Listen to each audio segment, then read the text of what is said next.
This video is brought to you by Snorlax, Crunk, and that one chicken from the movie Surf's Up. Three dudes who never let the stress of adversity get to them too much. Actually, Snorlax just kind of sleeps through adversity. Anyway, test anxiety. Let's talk about it and then let's do our best to destroy it. The time leading up to a test is so laden with stress and anxiety because tests are high pressure situations, and high pressure situations can actually deplete your working memory and reduce your performance. This is commonly called choking, and it's common to all types of high pressure situations, not just academic ones. Now, it's important to note that a little bit of stress and a little bit of fear can actually be a good thing. Stress heightens our senses and brings out our best. Like the famous radio broadcaster Edward R. Murrow once said, "The best speakers know enough to be scared." The only difference between the pros and the novices is that the pros have trained the butterflies to fly in formation. Without any stress at all, we'd just be apathetic. Stress means you care. Too much though, and your health and your performance start to suffer. So today I want to help you mitigate some of the stress and fear that's caused by your exams. And specifically, I want to focus in on three main fears that I think all students have when exams are around the corner. Number one, the fear of the unknown. Number two, the fear of inadequacy, the feeling that you're unprepared and not ready for the challenge ahead.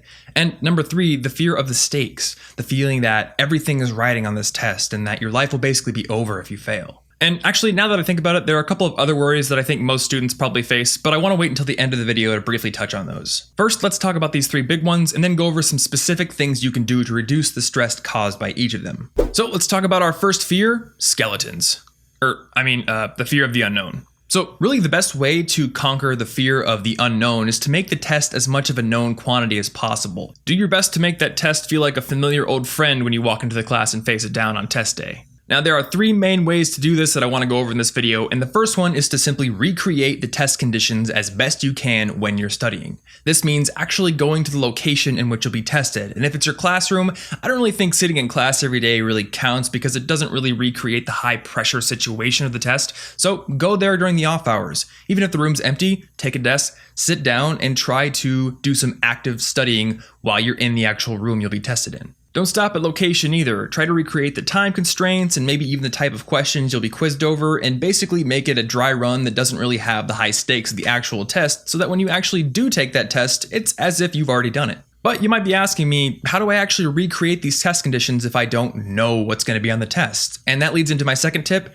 ask your professor. A lot of students make the mistake of assuming that if the professor didn't readily give out information in class about the test, that they're unwilling to give it out if asked. This isn't always the case, so if there are aspects of your exam that you're unclear on, ask your professor. You can ask them about the format, what types of questions you'll be asked, true, false, multiple choice, essay style, how long you'll actually have to complete the test, and what sort of materials are allowed in the testing room. And my final tip for getting to know the test ahead of time is to look for old tests. A lot of fraternities, sororities, and other student organizations maintain test banks that you might be able to look through.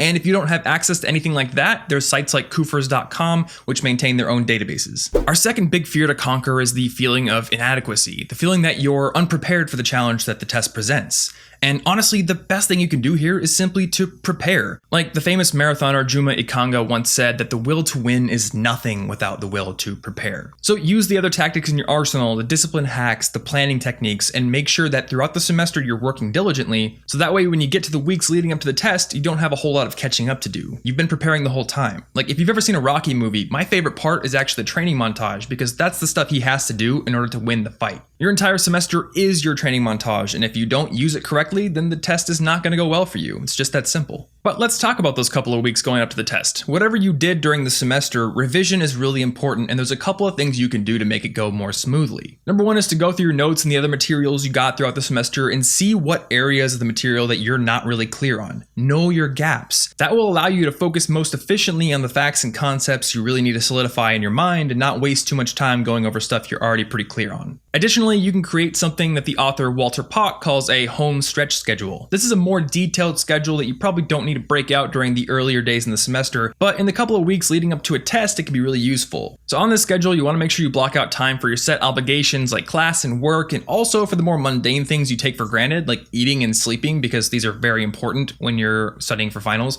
But then you actually want to block out time for studying. That way, when you create that list of gaps in the material you need to go through, you know when you're going to actually study it. Also, when you're revising for tests, it's doubly important that you study actively. Like if you're just passively going through your notes and textbooks, you're wasting a lot of precious time. So make quizzes for yourself and make sure you're having to actively recall information and pull it out of your brain. Now, what if you tried your hardest to prepare throughout the semester and revise efficiently and you still just don't feel confident about your ability to do the test well?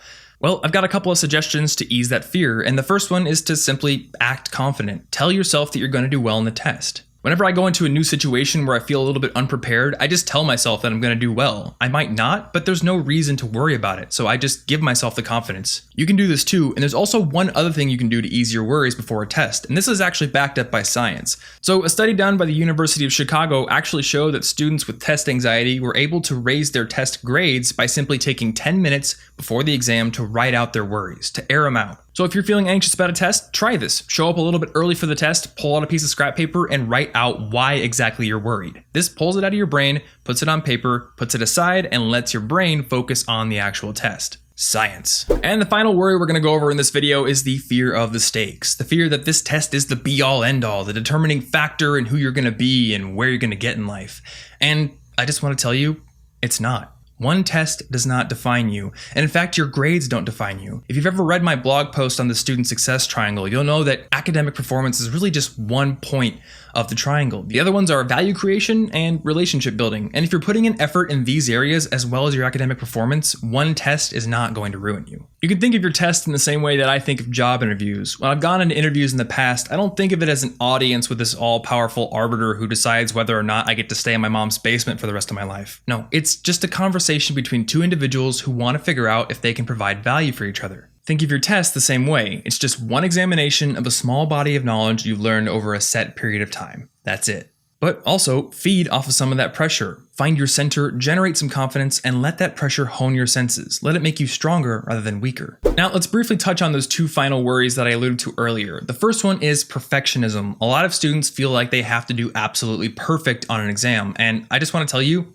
you don't. The writer and speaker Scott Birkin once said, "I don't want to be perfect. I want to be useful, I want to be good, and I want to sound like myself." This should be your mindset going into a test. Know your goals, work as hard as you can, but don't expect absolute perfection from yourself. It's unhealthy. And the last worry is past failures. If we fail one time, we tend to see a trend forming and we think we're going to fail again. This is due to something called the negativity bias, which I'll talk about more in depth in a future video. But basically, we tend to put more weight on negative experiences. The thing to realize here, though, is that the outcome of any particular situation is determined by the factors that went into it. So if you change the factors, you can change the result. Change the way you study and prepare, you'll change the grade you get on a test. So that's it for this video, and once again, I have to leave you with a quote from the Roman poet Horace, who said, "In adversity, remember to keep an even mind."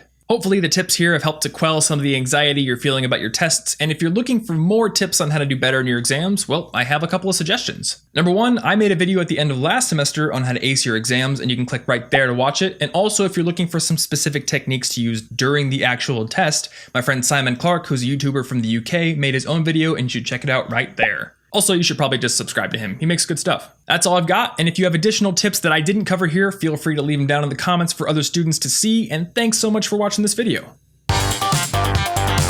Hey guys, thanks for checking out my video on test anxiety. If you enjoyed it, you can leave a like so other students can find it more easily, and also you can get new videos on being a more efficient student every single week by hitting the big red subscribe button right there. If you want to improve your grades, I wrote an entire book on the subject, and it's actually free, so if you want to get your copy, just click the picture of the book. You can find a summary and links to anything I mentioned in the companion blog post for this video, which you'll find by going to the orange logo right there. If you missed last week's video, there's a clip of it playing, so definitely check it out. And also, if you want to connect or have questions or ideas for new videos, you can leave a comment below or connect with me on Twitter. And speaking of Twitter, here's one final bonus tip for test anxiety that I posted on my Twitter page yesterday. Thanks for watching.